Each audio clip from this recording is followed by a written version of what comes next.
we can issue subpoena Yes. That in is order correct. to force you to attend these hearings. Tama. Yes, Your Honor. O in that case, if you are forced to attend hearings and you do not attend, would that not also constitute a betrayal of public trust? Uh, Following your logic, Your Honor, pakisagot lang po na yes or no. Yung katanungan ko po, yes or no eh. There's no need for any explanation unless I ask for one.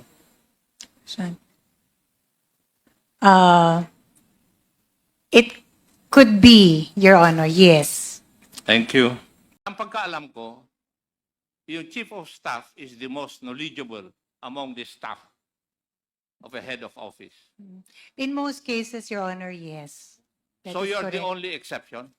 No, Your Honor, it is only in this matter that I am not privy to. You're not privy on what matter? The matter of confidential funds in the... You're lying, Madam Attorney, simply because the letters that you wrote to COA would belie your statement. Kasi alam mo eh, if you read intently the contents of your letters, alam mo. How can you explain yung AOM? respectfully, Your Honor, Mr. Kayo Chair, po ang nakapirma doon. ako po And would you say na pumirma ka na hindi mo alam yung nandun? Are you trying to tell me that, being a lawyer? Thank you, Mr. Chair. My questions would have centered on the existence of satellite offices of the Office of the Vice President. Unfortunately, COA submitted the data and information regarding the satellite offices of the OVP just last night. Tama po. Yes, Mr. Chair. So I did not have time to look into these documents kasi gabi na kayo nag-submit it. Mr. Chair, be that as it may, I will not ask questions about that. But I would like to make first a manifestation. From the previous hearings, we have established two things as regards the documentary pieces of evidence of payments for confidential funds. Una, ang mga irregularidad sa mga impormasyon na nakasaad sa mga acknowledgement receipts. At ikalawa, ang kakulungan sa mga kinakailangang impormasyon para matiyak kung tama ba ang paggamit ng confidential funds na ito. Attorney Lopez, do you believe that public officers occupy a public trust? yes, Your Honor, that is enshrined in the Constitution. Section 1, Article 11 of the Constitution. Tama? Yes. Yes. Now, would you also agree with me that the impassivity of the public officers and employees, yes or no? Yes or no? Your Honor, may I be allowed to... Yes or no? I am asking if you believe it or not. Your Honor, You do not believe it? no, in the sense that it is not a betrayal of public trust, exactly, Your Honor. Because the decision to attend the hearing, Your Honor, is a personal one. No, because you are compelled if we issue a subpoena. It's not personal. Would you agree with that also? Yes, Your Honor, because if it's a subpoena, it becomes coercive. Yes. But in the end, respectfully, if it is an invitation, there is also a right on the end of the invitee to decline. I agree. But the end of Yes, that is that we can issue a subpoena Yes. that in is order correct. to force you to attend these hearings. Tama. Yes, Your Honor. O in that case, if you are forced to attend hearings and you do not attend, would that not also constitute a betrayal of public trust?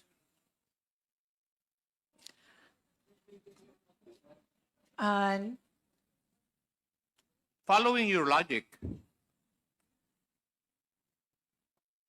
Your Honor, Pakisagot lang po na yes or no. Yung katanungan ko po, yes or no eh.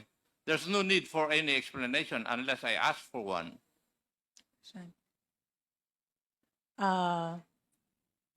It could be, Your Honor, yes.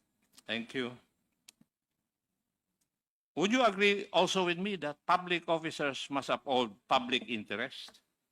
Yes, Your Honor. Yes. And part and parcel of the duties and responsibilities of public officers is to give due regard to the lawful processes of a co-equal branch of government. Yes, Your Honor. Yes.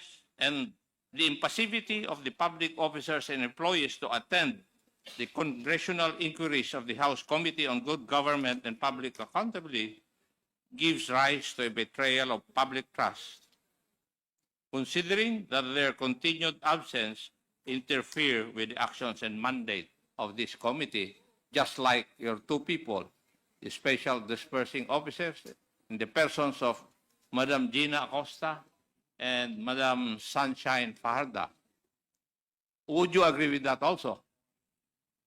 Yes, Your Honor. Thank It is you. a possibility, yes. And therefore, being the boss, you are also obliged to see to it that they perform this duty.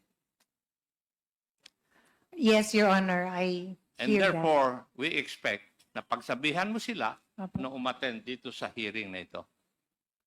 That's part of your duty. Respectfully, Your Honor, that was my commitment earlier, that I will endeavor to bring them to the next hearing. Thank you. And I think you will also believe that public officers are sworn to uphold the Constitution. Tama? Yes, Your Honor. And public officers have sworn to uphold the Constitution and have violated their oath by preventing Congress from lawfully exercising its own mandate under Section 21, Article 6 of the Constitution to conduct inquiries in aid of legislation. Would you agree with that also? Sir, respectfully, may you please repeat that particular question lang, this one, and the phrase that you refer to? Yes. Public officers are sworn to uphold the Constitution. Yes. Yes. Public officers have sworn to uphold the Constitution and would have violated their oath by preventing Congress from lawfully exercising its mandate under Section 21, Article 6 of the Constitution to conduct inquiries in aid of legislation. Yes, Your Honor. Thank you. If you, Your Honor, may I seek to qualify my answer as regards the last question? Mr. Chair. Your Honor, please. Sa Mr. Chair. akin, Mr. Chairman. Your Honor, Mr. Chair. Yes, please. Okay. In this case, Your Honor, preventing or aggressive defiance, Your Honor, that might constitute as such. But if there is a valid reason on the end of the person, that might be considered.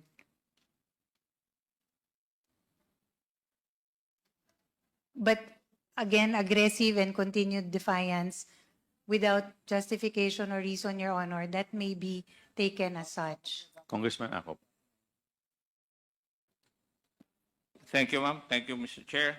But you will also believe that the queries of members of the committee remain and will remain unanswered if the responsible public officers or employees fail to elucidate on the subject issues by their continued absence. And the conspicuous absence of these public officers and employees of the Office of the Vice President causes immediate or threatened injury to the powers of this committee granted under the Constitution. Would you agree with that also? Yes, Your Honor. Yes. Okay. Thank you. And Mr. Chair, dahil po sa ginagawa ng mga tauhan under Attorney Lopez and under the Office of the Vice President, I believe that we can file administrative cases against the non-attending public officers and employees of the OVP before the Office of the Ombudsman. That is my point of view.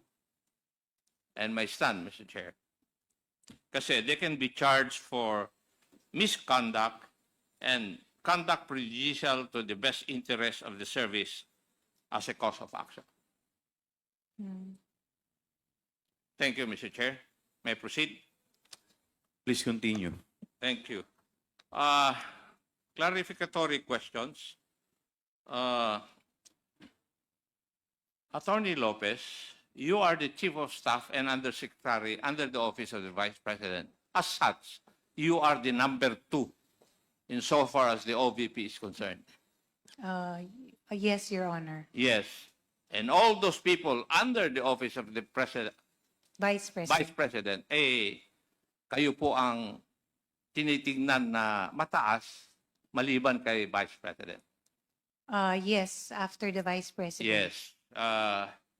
Being the Chief of Staff, kami po, ako, galing sa militar, galing sa pulis, yung mga iba, may mga opisina, meron silang mga Chief of Staff. And everybody of us will say na yung Chief of Staff ang nakakaalam lahat ng operations na kanilang opisina. Would you agree with that?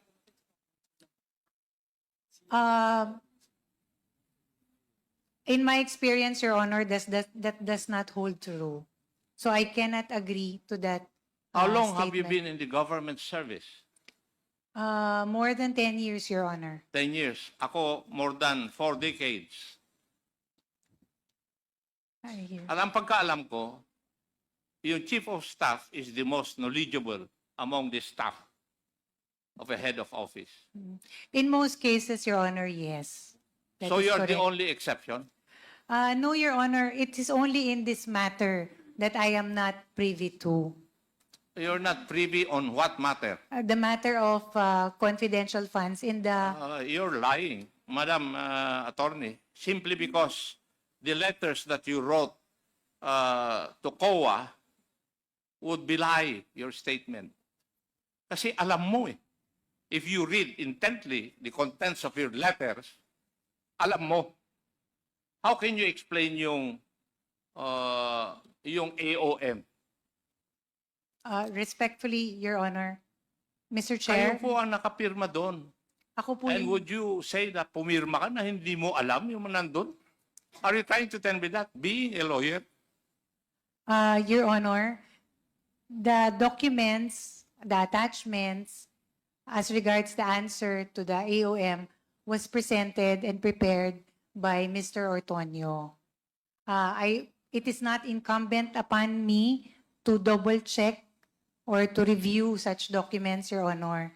My role in the Pero Office of the ikaw ang Vice... pumirma. Office of the Di Vice... ba, sa bilang abogado, ang sabi nga sa law school, di ba, sa inyo, bago mo pirmahan yung iyong death warrant, basahin mo muna. Opo. Di ba? Yes, Your Honor. I simply checked, Your Honor, the form. Ano po yung attachments Ikaw naman, and the attorney. explanation. Your Honor, respectfully, Mr. Chair, I have also mentioned this earlier when in the question of Congressman Adjo, Congressman Zia, I mentioned that the matter of disbursement, utilization of the confidential fund, that is the matter that I am not really privy to. But in the matter of explaining, for example, issuing external communications to a government agency such as the Commission on Audit, as the highest official in the OVP, Your Honor, I sign off on all the documents. That is one of my role in a vote. And what is the significance of your signature? That it has been Di ba reviewed. dapat dun is, alam mo yung bagay na yun? Yes, Your Honor. Yes. Ikaw naman, kasi hindi ka pwedeng, attorney, hindi ka pwedeng pipirma sa isang na hindi mo babasahin. That is your training as a lawyer. You cannot depart from that. Yes. Respectfully, Mr. Chair, as mentioned earlier, I signed it as a matter of course as the head of the agency. for that external communication. Subject, of course, to the attachments that were included and the explanations made, Your Honor. I think you better change that, madam. Dahil one day you might be signing your death warrant when you do not read it. Di ba posible po yun? Yun po, I can only speak for that, my experience, Your Honor. That was exactly what happened in that letter. Thank you. How long have you been working with Mr. Ortonio and Madam Acosta? Mr. Ortonio was a colleague also in the city government, Your Honor, of Davao. How about Madam Acosta? Also one of the employees of the local government unit. So matagal na kayo magkasama. And how long would that be? More than 10 years, Your Honor, Mr. Chair. Oh. Doon sa 10 years na yon, mas mataas ba sila sa iyo o mas mataas ka pa rin sa kanila? Mr. Ortonio was a city department head also, Your Honor, which had the same rank as me. But Ms. Gina Acosta is one of the employees. But you were the senior. city administrator then. Yes, Your Honor. And then you know everybody. You know what is going on in the local government unit that you belong to, right? I know a lot of, not everything, Your Honor. It is expected of the city administrator to know the operations of the local government unit, especially the branches or the offices under that unit. That is correct, Your Honor. Yes. Alam ko naman na maaaring hindi mo alam lahat, but it is expected of you, being the city administrator, alam mo dapat ang mga yon. Right? That's correct, Your Honor. Now, doon sa confidential fund, do you know of its existence in your office? Kasi kanina, dinideny mo parang wala kang kaalam-alam But do you know the existence of a confidential fund in your office? Yes, Your Honor, it is part of our budget. Hindi. Yung 2022, did you know that? 2022, Your Honor? Yes, yung Yes. 125. Yes. Yes, you know it. How did you come to know about it? Your Honor, it was part of the recommendation, the request that we made to the Department of Budget and Management. Sino po ang gumawa ng sulat na yun? The letter was signed by the head of agency, Your Honor. So it's the head of agency ang gumawa. Hindi mo sinasagot yung tanong ko. Yung tanong ko is, if you understood it properly, sino po ang gumawa ng sulat na yun? Yun ang tanong ko Attorney Lopez, Are you trying please, to tell me that please be responsive to the question. Are you trying to tell me that the Vice President was the one who prepared that letter? No, Your Honor. We drafted the letter for consideration of the Vice President. We included therein all the other requests that we needed from the Department of Budget and Management. It is So a request. you know something about confidential funds. The request, Your Honor, yes. Ano naman, the request of the confidential fund. Well, yung confidential fund per se, hindi mo alam? Your Honor, as mentioned earlier in the interpellation of Mr. Zia Diong, only the disbursement, utilization, these are matters that I am not privy to. But in the request for the budget that included the confidential fund, we drafted that letter, Your Honor.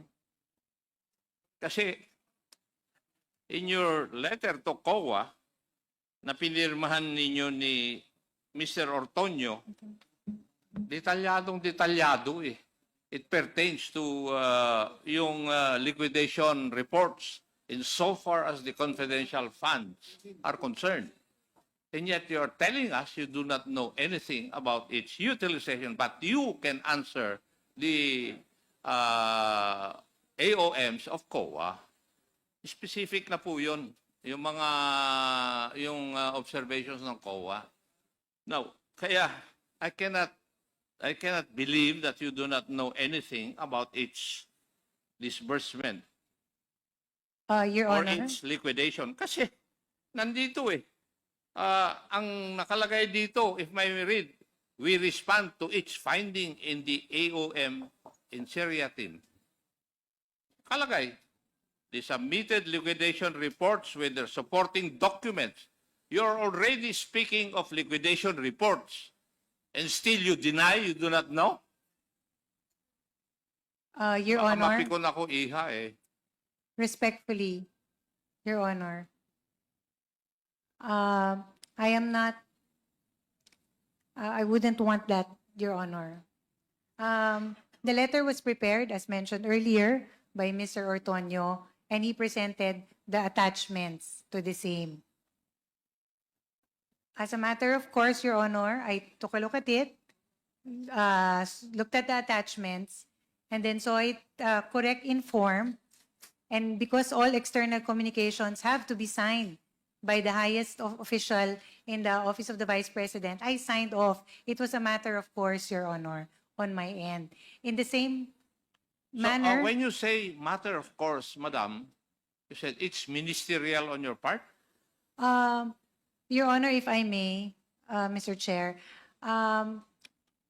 even in the regular audit, when we have AOMs, these are, Ma'am, you have to be reminded that you are under oath. yes, I know that. Your Honor, even for the matter of regular audit, these items are prepared by the finance cluster. And on my end, Your Honor, I review the attachments and the explanations, and then I sign off on it also. So it is really, that is, Sir Akop, what I meant by it's a matter of course. It is something that I sign off on, provided in form, it's already the proper attachments and the explanations are there. But as to whether how it was liquidated and how it was disbursed, I have no direct knowledge, Your Honor. It is simply a paper review on my end. I'm amazed, Attorney Lopez. Kasi ang tingin ko sa mga abogado meticulous sila, binabasa. Pero on your part, working as the chief of staff, hindi ka naging meticulous.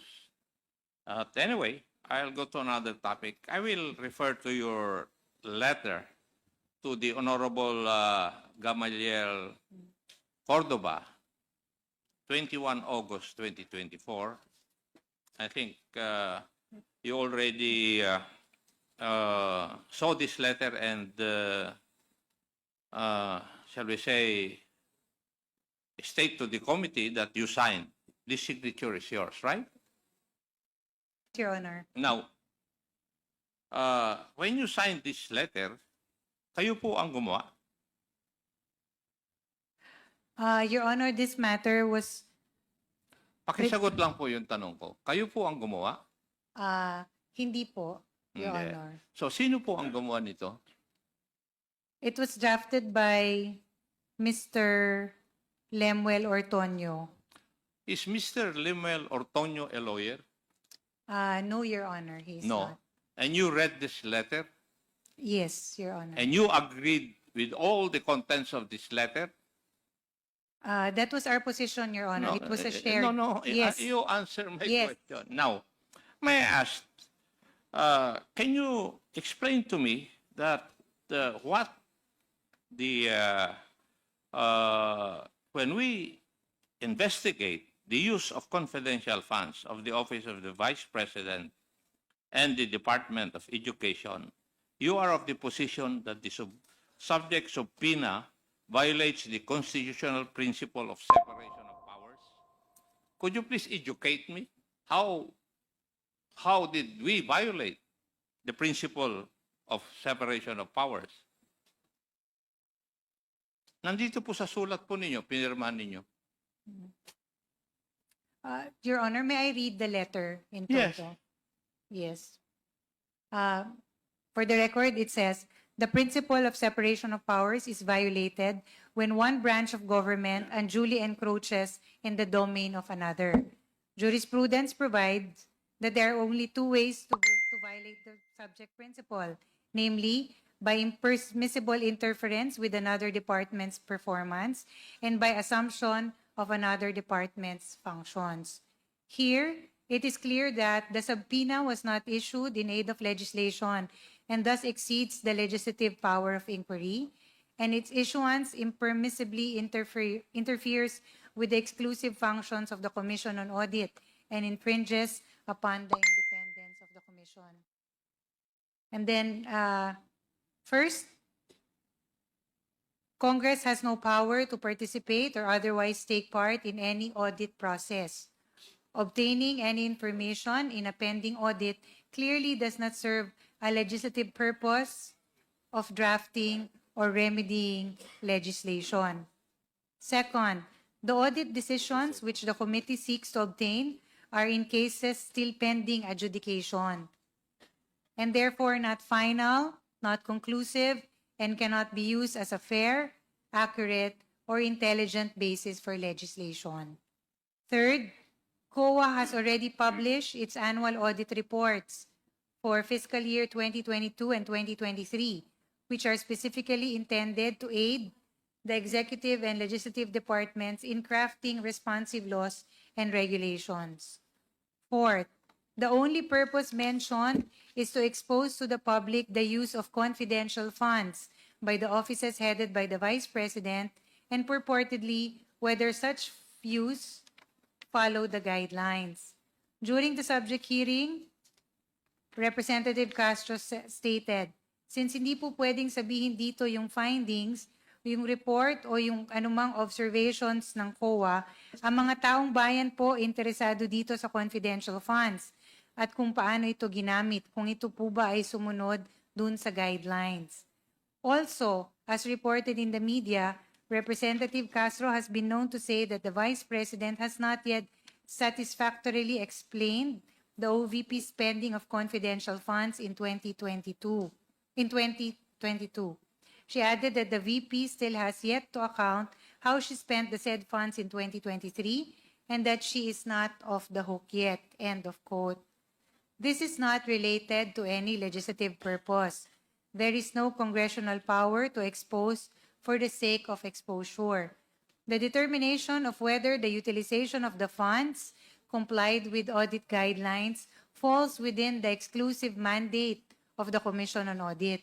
It cannot be overemphasized that COA has the exclusive power, authority, and duty to examine, audit, and settle all accounts pertaining to the revenue and receipts of, and expenditures or uses of funds and property. Constitutional framers envision the COA as a dynamic, effective, efficient, and independent watchdog of the government, and for this reason conferred upon it broad and extensive powers. Allowing a committee of the House of Representatives to subpoena audit decisions pertaining to an ongoing audit will only hamper the COA's performance of its duties. On the other hand, the determination as to the legality of confidential funds solely falls within the exclusive mandate of the judiciary. Clearly, therefore, Congress cannot infringe upon constitutional mandates vested upon other branches of the government. Item 2, the enforcement of the subject subpoena No. Let's stop there. So, Okay. yung tanong ko, please explain to me why the hearing conducted by this committee would violate the separation of powers. Yun po yung katanungan ko eh. Opo. Your Honor, You said COA is an independent body. Nandito nga sila, tinatanong namin eh. That is why I asked whether Mr. Ortonio is a lawyer or not. Believe nga ako eh. I'm amazed, Madam Attorney. Attorney ka, naniniwala ka dito sa sinabi ng isang hindi attorney. Your Honor, Di ba? respectfully, this is the position of the agency. Hindi ko tinatanong eh. Oo. Tinatanong ko lang eh. Nen- I am amazed, Madam Attorney, na naniniwala ka sa legal stance ng isang hindi attorney. Kaya, please answer my question. Where did we violate the separation of powers by conducting this legislative inquiry? Your Honor, Explain to me. yes. As there is currently an ongoing audit in the Office of the Vice President as regards the confidential funds. The power to conduct audit or investigate belongs to the Commission on Audit. No argument about that. Yes. That is why, Your Honor, we feel it is our position that given that the audit is still ongoing, it is not final, it is not yet conclusive, the release of said documents or information infringes on the right of the Commission on Audit to conduct a full-scale investigation, given that it is still pending. So that is our position, Your Honor. It is simply that. It is a request that we made to the Commission on Audit. It does not in any way, Your Honor, mean that we do not recognize the power of the Congress to conduct in aid of legislation. It's just the timing, because the audit is still being undertaken and is not final and still not conclusive, Your Honor. Respectfully. Chairman. Congressman Short lang to. Paduano. So, ma'am, kasi po, ang concern for the inquiry in aid of legislation, doon sa Suprema is addressed to COA, not to your office. Tama? Apo. So, binigay sa amin ng COA. So, COA violates a law. So, by then, kasi logic dictates na COA dapat. Di ba? Kasi, hindi naman kami may isayo ng dokumento eh. Di ba? It's the COA. Opo. Now, COA give us the document. Now, so, did COA violate any law? Your Honor, that is not for us to determine. We simply request No, that no. COA. Now, kaya nga eh. Okay. Now, because that is your position, supposedly, legally, you have to file a case against COA. Did you file a case against COA? No, Your Honor. Oh. It was just a letter request. Because, no. Now, letter request. Now, COA give us the document. Yes. Sino ngayong tama? Kayo o yung Congress? O yung committee? Hindi, ma'am. Kasi ganito, abogada ka eh. Apo. Then, if you invoke this letter of yours with regards to possible violation of law, you should file a case. Yes. Di ba? But not in Congress. Sa COA. Because COA complied to the orders by this committee. Yes. Di ba? You're a lawyer. Di ba, ma'am? Yes, Your Honor. But in this case, Your Honor, we simply made a request to the Commission on Audit. Hindi nga eh. But still you argue. Until now. A while ago, you stated that you still stand by your letter. Despite of the fact na sinagot na nga kita, in my committee, ang dami ko na pong in-order sa COA to conduct a fraud audit. Kahit wala pa pong ending nga, EUM pa lang. Because there is a basis to conduct a fraud audit. Now, question of, sinasabi mong dapat, question of legislation? Ma'am, attorney, don't you know na because of this investigation, we should pass a law with regards to confidential funds. Second, yung public funding law, that should be amended. Hindi pa ako tapos BTR. Dami tayong pag-usapan yan. Question of COA, Memorandum Circular 97-002, that should be also amended. At ilagay mismo sa mandate ng COA. Kasi ang daming misinterpretation doon. MC 97-002, iba yung requirements. Pagdating doon sa BTR, tinatanggal yung ibang requirements. And the only way that we can resolve that issue and problem with regards to COA and BTR is to legislate law. A law. Specific provision of law na dapat malinaw. Ano ba talagang requirements doon sa mga cash advances and requirements for an SDO. Yun po, attorney. Kaya hindi nyo pwedeng sabihin na we're conducting this investigation not in aid of legislation. Thank you, Mr. Chairman. Your Honor, yes. Thank you also. I hear you. May I continue, Mr. Chair? Please continue, Congressman Akop. Yung reason po ninyo is the principle of separation of powers is violated when one branch of government unduly encroaches on the domain of another. Period. Now, at what instance, pag-conduct namin ng hearing na ito, did we encroach on the domain of another branch of government? Your Honor, in this case, Your Honor, as stated, the audit investigation is still ongoing. It would seem that if the documents would be provided to the end of Congress, it is as if Congress is also conducting an audit process. We're not conducting an audit process. Yes. We're conducting an inquiry in aid of legislation Legislation. pursuant to the Constitution. Okay. Now, tell me, wala pa kayong naipapakita sa akin na paano kami nag-i-encroach doon sa domain ng other branches of government. Show me. Your You Honor, must remember, Attorney, that we have oversight functions Yes. over the budget of government. And part of that oversight function is the reason why we can conduct inquiry regarding the use. So that maybe we could change, for example, the joint circular of regarding the liquidation of confidential funds. Kayo, sa letter ninyo, presume na wala kami legislative intent eh. How can you do that? How can you presume that? I'm sorry, Your Honor, but during the time this letter was made, there was no draft legislation or there was no. We There- can conduct legislative inquiry and the bill can be filed after the legislative inquiry. Yes. Kasi malicious kasi yung nasa utak ninyo eh. Your Honor, respectfully. Ano po? Yes, our position, Your Honor, is just that hindi pa po tapos kasi yung audit investigation.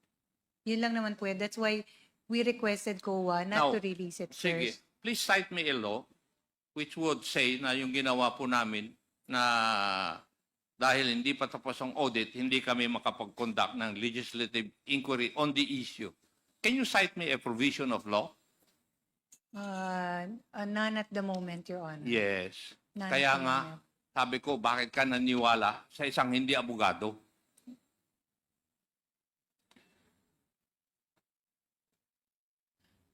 Now, may I know, the enforcement of the subject subpoena will violate the office of the Vice President's right to due process. Could you explain that also to me? Para maintindihan ko. Yes, Your Honor. But as a starting point, may I read the letter in toto? At least that provision only. If you may allow me, Mr. Yeah. Chair. Okay.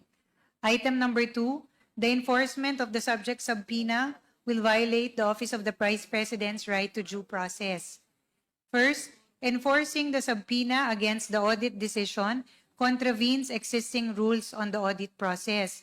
Disclosing the reports before the conclusion and finality of any audit is premature and will compromise the integrity of the final report. In fact, the Supreme Court has held that notices of disallowance may be released only to the parties having direct material interest, namely the auditor, the head of agency, and the officials directly affected by the said notices. This is to afford opportunity to appeal.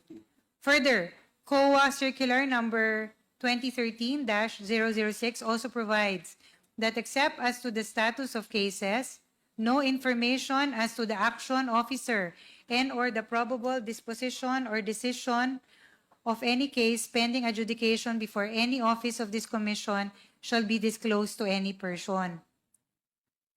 Violation hereof shall be the subject of administrative action provided under existing civil service laws.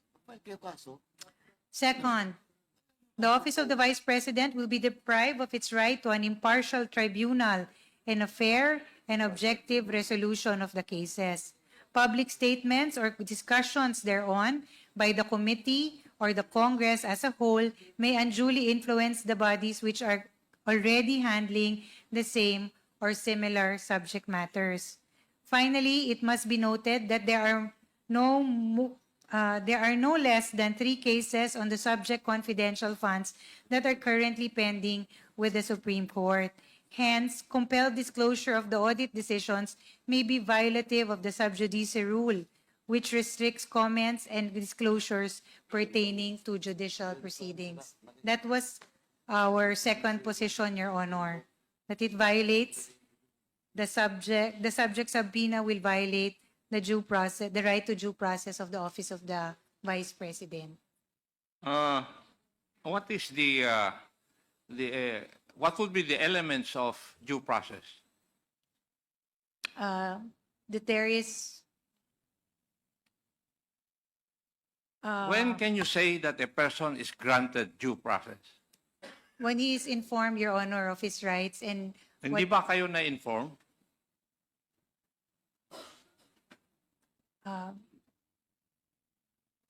Enumerate mo yun, Iha. Tatanungin ko. The right to due process, Your Honor, pertains to the fact that that a person is made aware of his rights, and if there is any complaint or wrong that he has done, he's also made aware of such, and he's given a chance and opportunity to explain. Yun po ang pinaka-importante. Di po ba? Pero paano nga kayo makapag-i-explain if you do not, avail of the opportunity na mag-explain dito?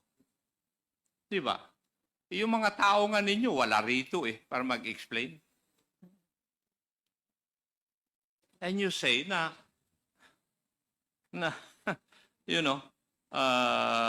the Vice President is deprived of an impartial tribunal. May conclusion na kayo kagad na impartial kami? Is that what you're trying to tell us, Madam Attorney?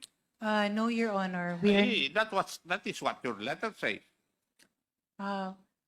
We are merely saying, Your Honor, that the audit investigation is not final and not Hindi nga, conclusive. hindi. Ang sinabi mo rito the office of the Vice President will be deprived of its right to an impartial tribunal. Your conclusion is impartial na kami Di ba? Oh.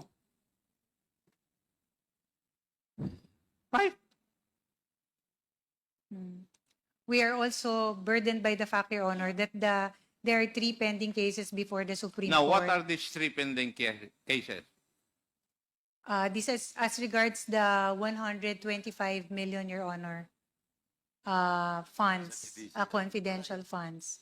These are still pending with the Supreme Court. So, For that reason, Your Honor, following the sub judice rule, we feel that it is not. ikaw na. Ikaw na nga.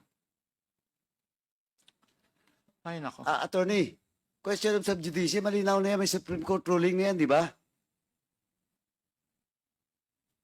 Di ba walang sub judice with regards to inquiry in aid of legislation.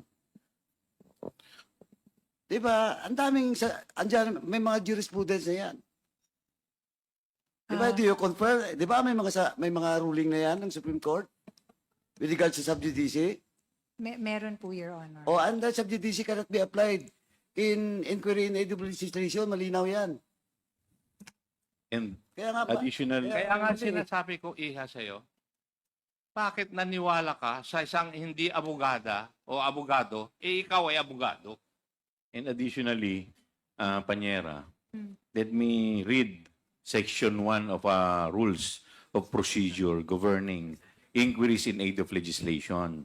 Under paragraph 2, it provides that the filing or pendency of a case before any court, tribunal, or quasi-judicial or administrative body shall not stop or abate any inquiry conducted to carry out a legislative purpose.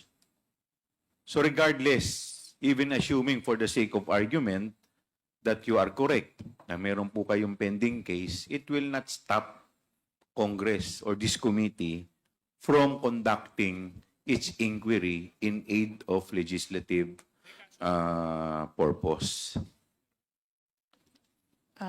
I hear you, Your Honor. Okay. Please continue, Congressman Akop. Last issue, Mr. Chair.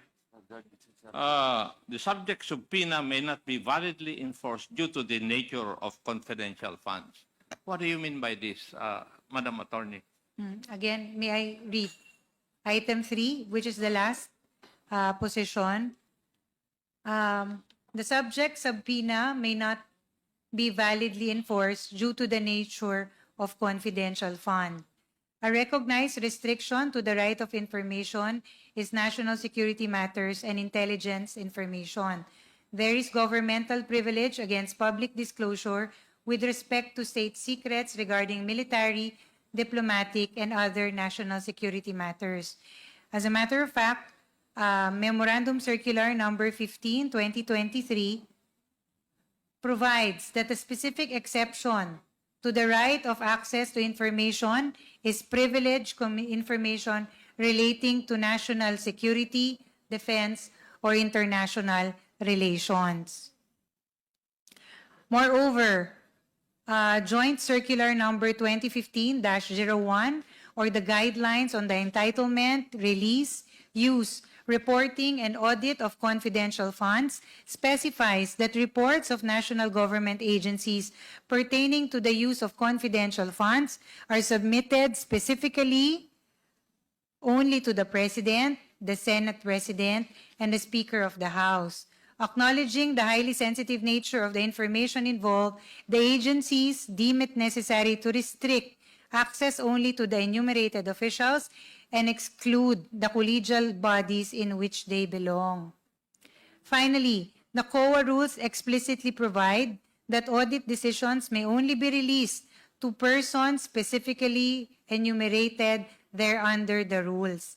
The pertinent COA circulars likewise require the confidentiality of all information involved in cases pending adjudication. These confidentiality rules were put in place to ensure the observance of due process and to preserve and protect the information in pending audit cases. No valid and legitimate purpose has been forwarded to overcome the protections set forth under the Constitution and rules stated above. In view of the foregoing, this is where we respectfully urge the Honorable Commission to uphold the paramount confidentiality of the information being sought by the subpoena. Are Thank you. you trying to tell us that Congress cannot look into how confidential funds or intelligent funds are spent? No, Your Honor. Congress, So, paano mo i-explain tong rason mo rito? ang sinasabi lang naman po namin dito, Your Honor, is that in this case, hindi pa po conclusive and final yung audit investigation report. Ay, yung nga yung tinanong ko sa iyo kanina, please tell me if there's a provision of law that prevents us from conducting inquiries in aid of legislation while the findings of COA are not yet final. Meron ba? Sinabi mo kanina, wala eh. I cannot cite any particular Then, law, Your Honor. you But have no basis then. ang- Or your writer, Mr. Ortonio, does not have any legal basis to state these things. Tama. You being a lawyer.